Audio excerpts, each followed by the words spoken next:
Ya Tuhan, biarlah ini menjadi komitmen kami. Tatkala kami mengatakan firman-Mu itu dasar kehidupan kami. Kami selalu meletakkan kebenaran firman-Mu sebagai yang utama. Menjadi referensi satu-satunya tatkala kami mau hidup di dalam kebenaran. Kami membutuhkan sekali lagi anugerah Tuhan yang boleh memberikan kepada kami pencerahan itu. Tolonglah ketika kami membaca dan merenungkan, kami percaya Roh-Mu yang kudus senantiasa campur tangan. Berkati setiap kami di dalam nama Tuhan Yesus. Amin. Selamat pagi Bapak Ibu. Kita sudah masuk di bulan Mei. Rasanya semester 1 ini berjalan cepat banget gitu ya. Kita sudah melewati kuartal pertama. Ya, kita sekarang memasuki kuartal yang kedua. Dan tema bulan Mei ini sama dengan tema minggu pertama, ya, yaitu You Are a God's Letter.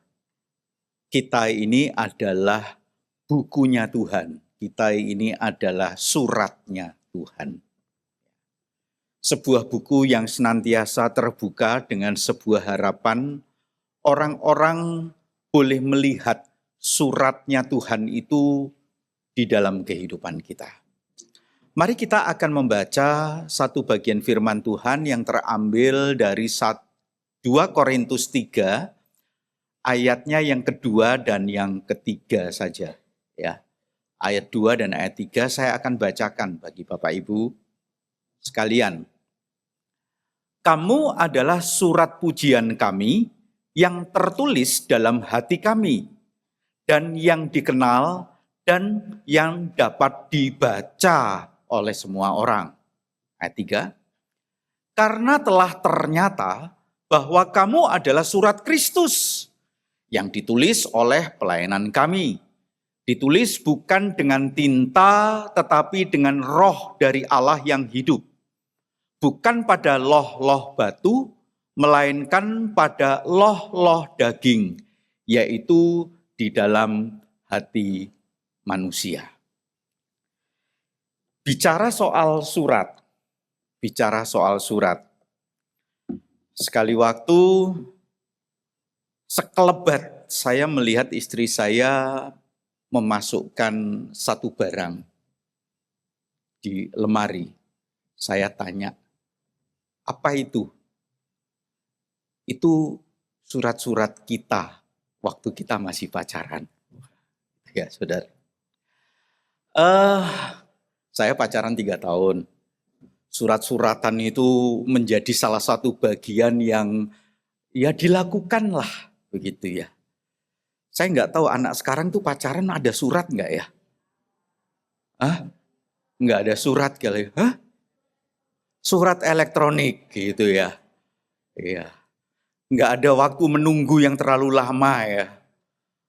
Kalau zaman saya itu nunggu.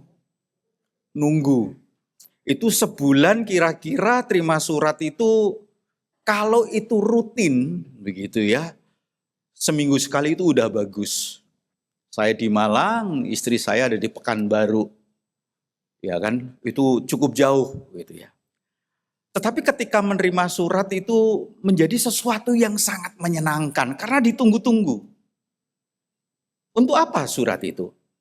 Mengabarkan kabarnya, keadaannya, pelayanan yang ada di sana, siapa-siapa saja yang dijumpakan melalui pelayanan-pelayanan itu. Jadi ada kisah-kisah yang menarik untuk bisa diketahui tentang kabar itu. Di surat itu juga dimunculkan ekspresi-ekspresi perasaan, kekangenan, rasa perasaan cinta, dan lain sebagainya.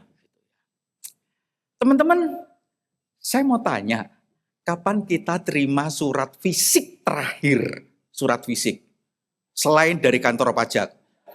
Gitu ya. Kapan kita terima surat fisik? Saya masih terima surat fisik. Kalau itu ada kepercayaan dari gereja-gereja untuk melayani begitu ya. Saya selalu katakan silahkan bersurat kepada majelis. Sehingga kemudian tatkala majelis menerima suratnya, surat itu kemudian diberikan, diteruskan kepada saya. Masih ada surat fisik. Surat adalah sebuah sarana agar dari orang yang mengirimkan itu bisa memberitahukan sesuatu kepada orang yang menerimanya.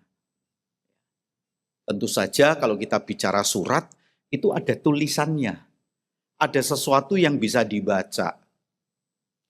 Nah, yang menarik kalau kita mencoba untuk melihat dari ayat tadi, tolong ditampilkan ayat tadi, begitu ya. Khususnya di ayat 3, tolong ditampilkan ayat 3-nya. Karena telah ternyata bahwa kamu adalah surat Kristus yang ditulis. Ditulis. Kata ditulis ini artinya ternyata bisa beragam. Artinya bisa diukir, bisa dipahat. Atau di dalam terjemahan engrave, diukir. Tapi ini juga dalam pengertian bisa inscribe, ditulis. Tapi juga bisa berarti record, direkam. Lalu dikatakan bahwa kamu adalah surat Kristus yang ditulis oleh Kristus sendiri, penulisnya adalah Kristus sendiri, juru tulisnya adalah Paulus dan kawan-kawan. Yang disebutkan dalam bagian ini oleh pelayanan kami. Ada satu komentar yang cukup menarik. Saya membaca dari sebuah artikel yang dia mengatakan demikian, Bapak Ibu. Gambaran yang digunakan Paulus sangat mendalam dan praktis. Ia menyamakan jemaat Korintus dengan surat Kristus. Sebuah surat itu menyampaikan pesan dari pengirim kepada penerima. Dalam hal ini, Kristus adalah penulisnya. Paulus dan rekan-rekannya adalah juru tulisnya. Dan tintanya adalah Roh Allah. Pesan itu tidak tersimpan di atas perkamen yang rapuh. Atau tidak tersimpan di batu yang dingin. Tetapi tertulis di atas loh hati manusia yang hangat dan reseptif. Ini menunjukkan bahwa kekristenan bukan saja tentang hukum dan ritual eksternal, tetapi tentang transformasi batiniah, tentang transformasi karakter yang dikerjakan oleh Roh. Sehingga setiap kita ini digambarkan sebagai buku yang selalu terbuka dan orang lain bisa melihat langsung tentang Kristus dan tulisan Kristus itu di dalam kehidupan kita. Bapak Ibu, ini adalah sebuah ungkapan yang buat saya sangat keren begitu ya. Dan bagi saya ada unsur strategisnya. Mengapa? Kita melihat di dalam konteks Korintus. Korintus itu kota metropolitan dan jemaat yang di Korintus itu tentu saja dihimpit oleh berbagai peristiwa, keadaan, situasi, kondisi yang tidak mudah bagi mereka untuk kemudian bisa menyampaikan tentang kabar keselamatan itu secara terbuka.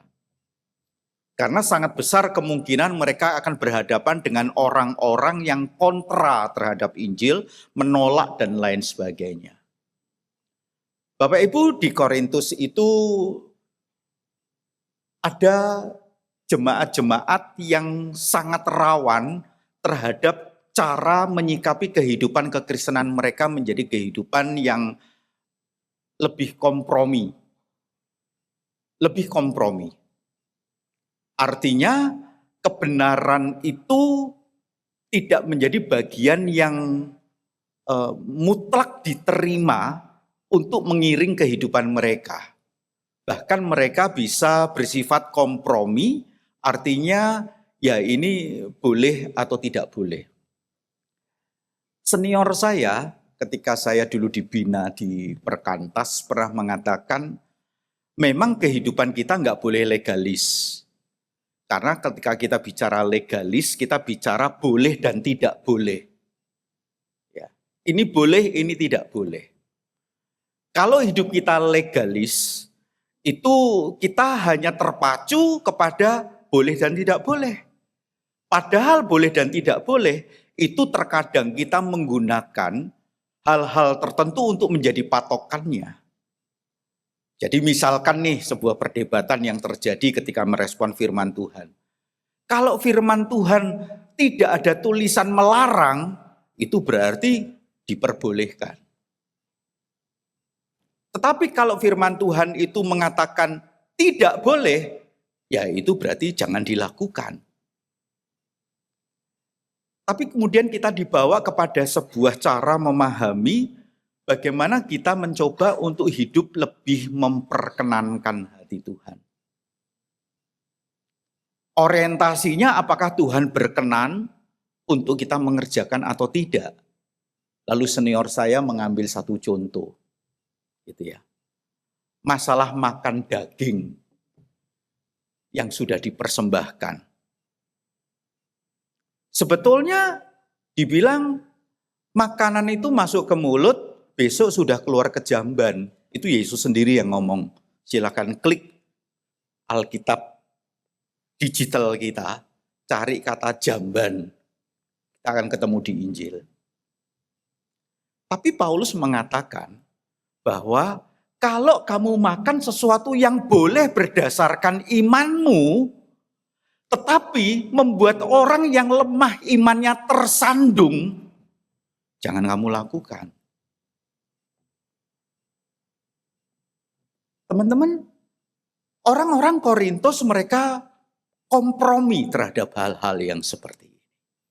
Problemnya ketika kompromi, sebetulnya mereka mulai menggeser standar kebenaran itu sendiri.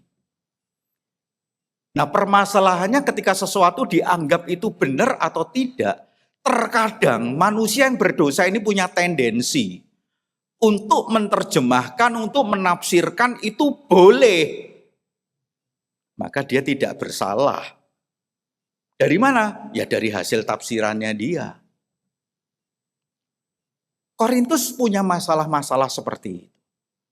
Korintus punya masalah orang-orang yang ternyata terikat dengan urusan cabul dan zina. Teman-teman, disebutkan di dalam salah satu suratnya di 1 Korintus, itu bicara masalah perkawinan. Itu dibicarakan masalah-masalah perzinahan. Dengan kata lain bahwa ini adalah sebuah permasalahan yang serius. Ketika orang mulai kompromi bahwa ini ternyata nggak terlalu masalah karena pada umumnya orang melakukan hal itu, ya maka yang lain pun akan melakukan.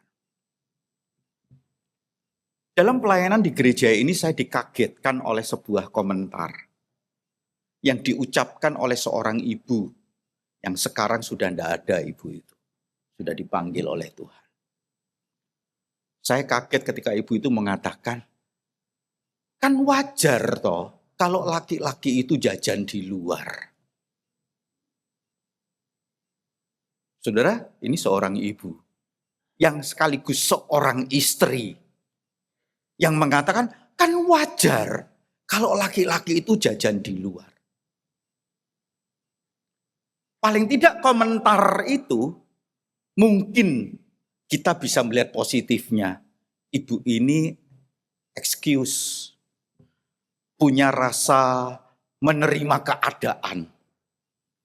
Dengan sabar, dia menghadapi suami yang tidak setia.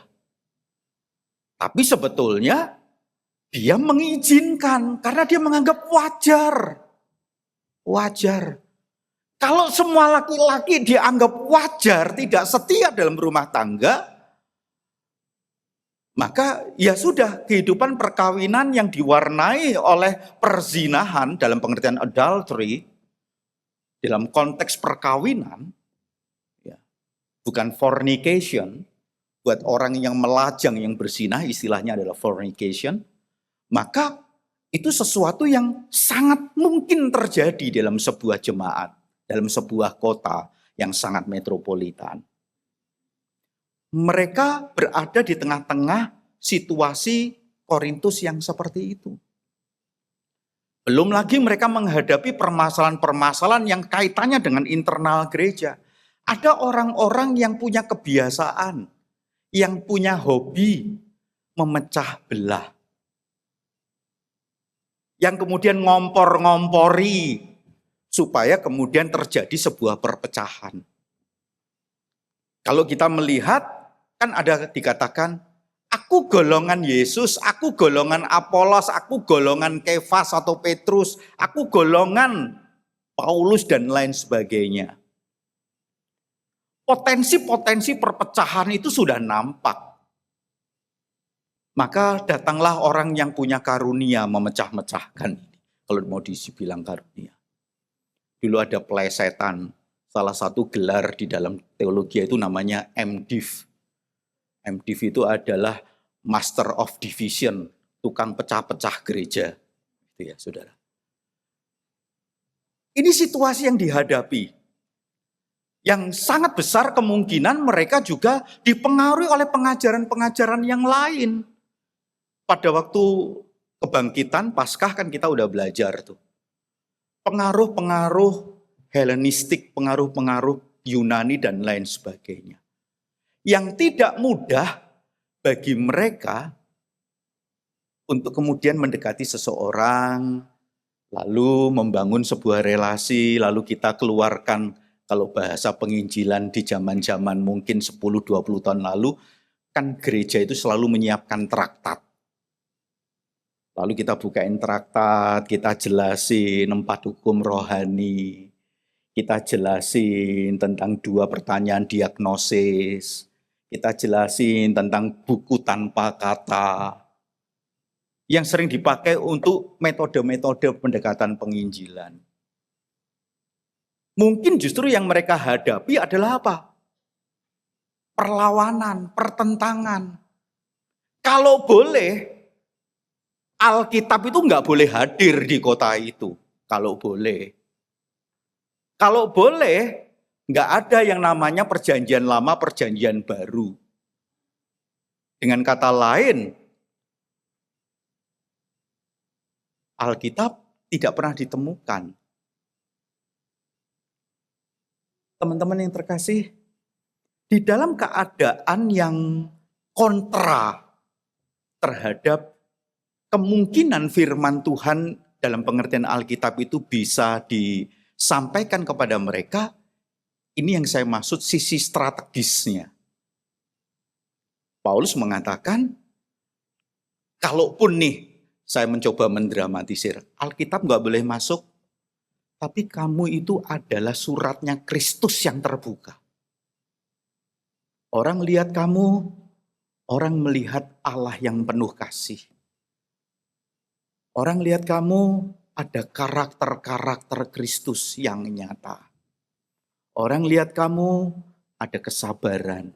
Orang lihat kamu ada pengertian dan lain sebagainya. Bapak Ibu, ini mungkin yang saya maksud dengan ini sesuatu yang sangat strategis.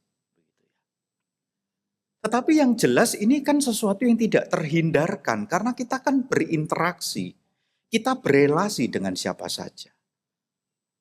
Ketika lingkungan itu menjadi lingkungan yang tertutup, jangankan Alkitab, mie babi aja haram, saudara. Gitu ya. Apalagi Alkitab, kalau bisa nggak usah masuk. Nah, ketika kita melihat keadaan seperti ini, kita diingatkan, kita ini adalah buku yang terbuka. Kita ini adalah surat Kristus yang terbuka. Bapak Ibu, kalau kita melihat ada dua bagian yang cukup menarik yang tadi pertama saya udah sampaikan. Yaitu masalah ditulis itu pengertiannya bisa diukir, bisa ditulis, inscribe, ataupun bisa direkam. Artinya apa yang terkait dengan Kristus, dengan kehidupan Kristus, tentang karakter Kristus yang dilakukan oleh Kristus itu sudah terekam di dalam dirimu dan kamu memunculkan kembali, tinggal diputar ulang. Yang kedua adalah istilah dibaca. Dibaca itu artinya bisa dalam pengertian diketahui, dikenali, ada sesuatu yang membedakan. Nah, inilah yang membuat kita itu kemudian menjadi satu alat yang dipakai oleh Tuhan yang disebut sebagai surat Kristus itu, buku yang terbuka itu. Bapak, Ibu, dan Saudara yang terkasih, kemarin di Komsel 3 saya sempat sedikit ceritakan. Kita kan sudah punya HP, kita boleh googling, boleh cari beberapa informasi.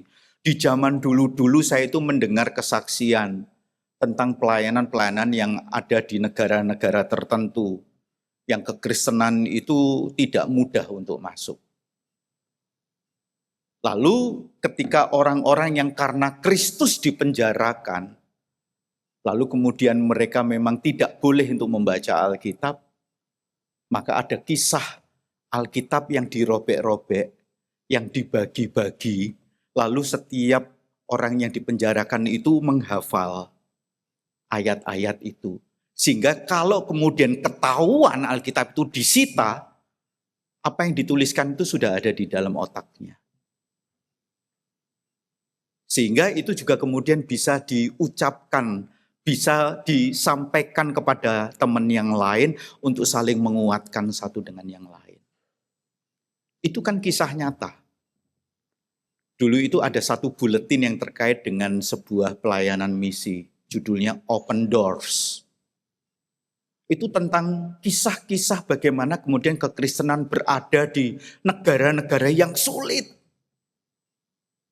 Dan salah satunya Tuhan menggunakan kemampuan manusia untuk membaca, menghafalnya, dan kemudian saling kemudian mereka menguatkan, bertukar informasi dari apa yang mereka baca. Tapi yang katakan oleh Paulus itu bukan cuma mampir di sini. Itu sudah tertulis dalam loh hatimu. Dalam loh hatimu. Tadi dalam komentar yang saya sempat baca, itu bukan tinta yang dipakai untuk menulis di atas perkamen. Kita yang tinggal di Bali ini kan tahu sastra itu dalam zaman-zaman dulu itu dituliskan di atas lontar, daun lontar, ya kan. Ada yang menuliskan nanti di atas kulit dan lain sebagainya. Yang menarik, Paulus menggunakan istilah loh batu. Loh batu. Loh batu kan begitu dipahat, ya itu sebetulnya penting. Tapi dia mau mengingatkan. Karena audiens atau jemaat yang dilayani tidak menutup kemungkinan mayoritas di antara mereka adalah orang-orang Yahudi diaspora. Kalau orang Yahudi, rujukannya itu ya Musa. Kalau orang Yahudi, rujukannya itu ya tentang 2 loh batu itu, 10 hukum itu. Itu mungkin penting, tapi itu kan bisa sirna. Tetapi ketika ada diukir dalam loh hatimu, loh dagingmu, maka itu sesuatu yang melekat menjadi satu dengan hidupmu. Dan itu semakin surat terbuka itu kebaca oleh orang lain. Bapak, Ibu, dan Saudara yang terkasih, tema hari ini sebetulnya masih ada kaitannya dengan tema April. Di tema April itu kita bicara soal apa yang dikerjakan oleh Yesus di masa-masa dia sebelum naik. Ya kan? Dia menyembuhkan hati yang terluka, Petrus dipulihkan. Dia adalah guru agung yang mengajar, gitu ya. Dan masih banyak yang dikerjakan. Tetapi saya memperhatikan bagian terakhir dari Injil Yohanes, itu justru terbersit untuk saya ingin mengajak melanjutkan bahasan kita di bulan Mei ini. Apa yang dituliskan dalam Injil Yohanes pasal 21 ayat 25. Injil Yohanes 21-25. Jadi kalau saya boleh paraphrase begini. Semua yang dikerjakan oleh Tuhan Yesus itu udah dicatat sama murid yang dikasihi, yaitu Yohanes. Dan apa yang dilakukan oleh Yesus itu kalau mau ditulis, itu tidak pernah cukup. Dunia ini tidak pernah cukup. Saya bacain aja ayatnya. Jadi dikatakan demikian.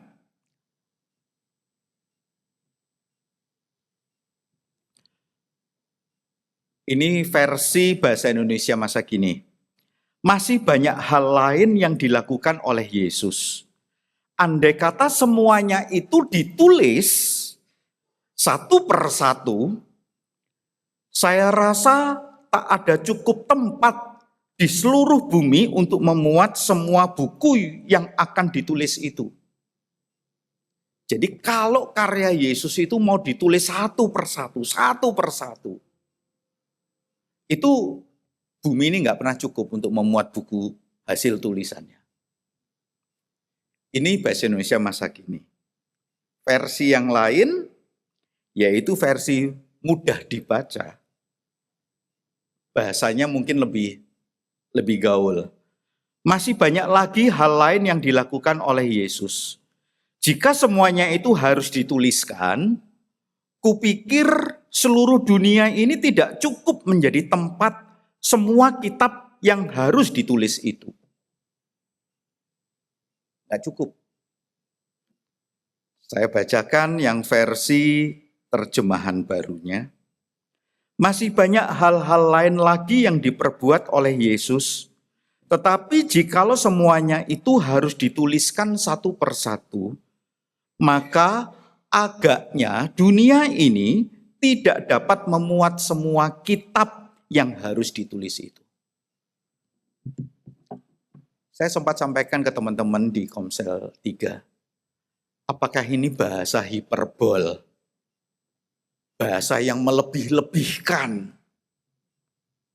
Sesuatu yang sebetulnya terlalu dibesar-besarkan.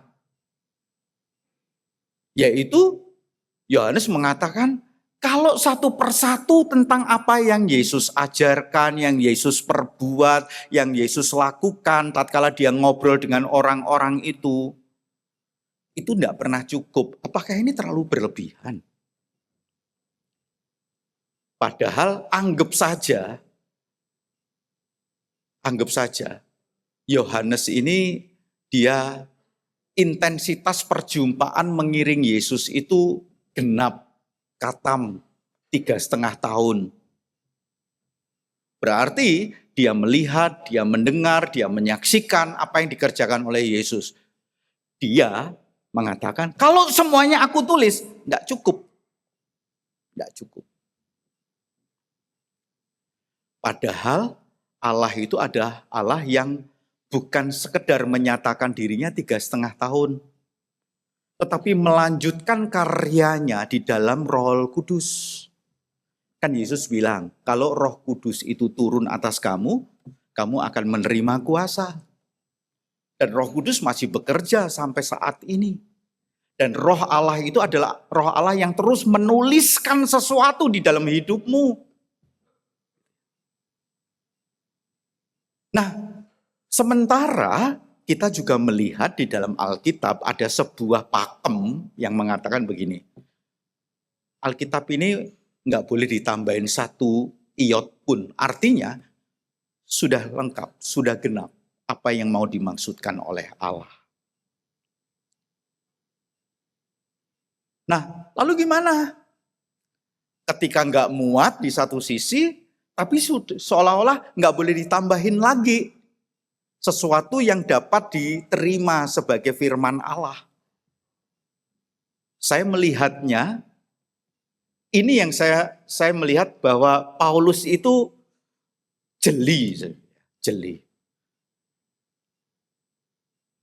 Apa yang menjadi karya Allah itu tidak pernah berhenti. Baik di dalam diri orang-orang percaya, juga apa yang dimaksudkan untuk disampaikan kepada dunia yang belum mengenal Tuhan Yesus. Melalui apa? Melalui buku yang terbuka tadi itu. Melalui surat Kristus yang terbuka yang dibaca oleh semua orang. Teman-teman, ini sesuatu yang luar biasa. Roh Allah masih terus menyatakan karyanya sampai pada saat ini.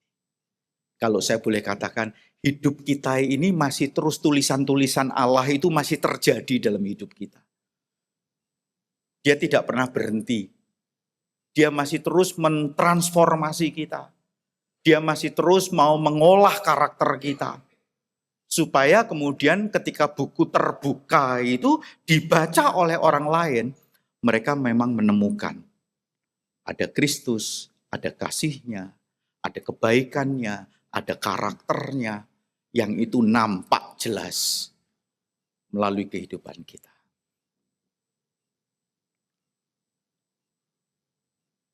Tema mulai tanggal 5 April kemarin, kenaikan, sampai nanti tanggal 14, itu temanya sebetulnya adalah in between. Saya sudah sempat sampaikan di minggu ketiga April. Apa in between? Di antara kebangkitannya dan kenaikannya. Banyak peristiwa yang kita itu bisa pelajari dan itu menjadi berkat bagi setiap kita.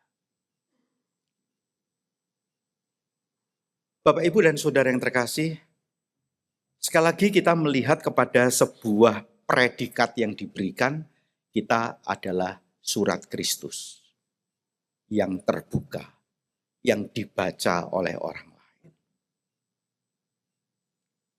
Apakah orang lain menemukan di dalam buku terbuka itu tentang Kristus?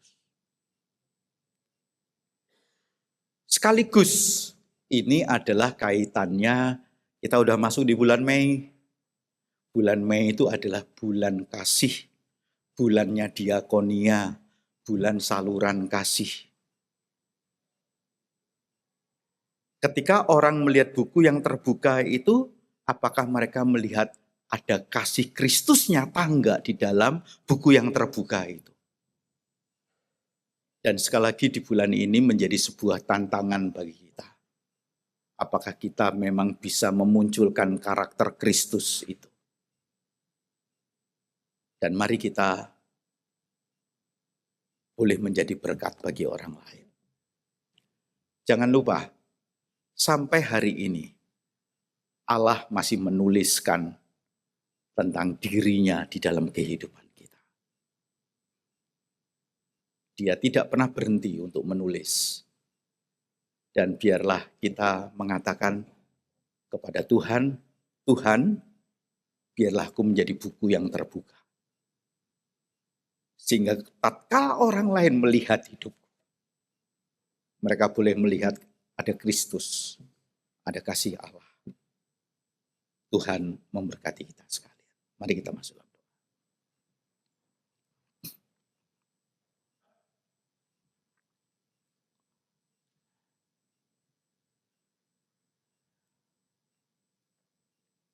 Ya Tuhan,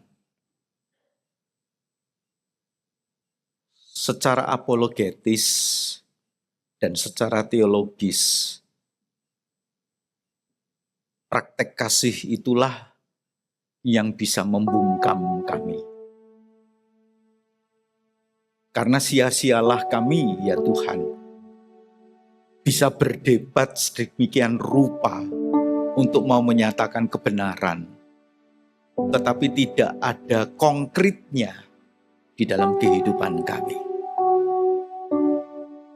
Kami tentu saja mau menjadi orang-orang yang memiliki pemahaman-pemahaman iman yang baik, tapi kami juga mau dan rindu memiliki pernyataan-pernyataan iman yang konkret. Dan itulah yang sesungguhnya bisa dibaca oleh orang lain. Ada Engkau di dalam kehidupan kami. Tolonglah setiap kami anak. Di dalam nama Tuhan Yesus Kristus. Amin.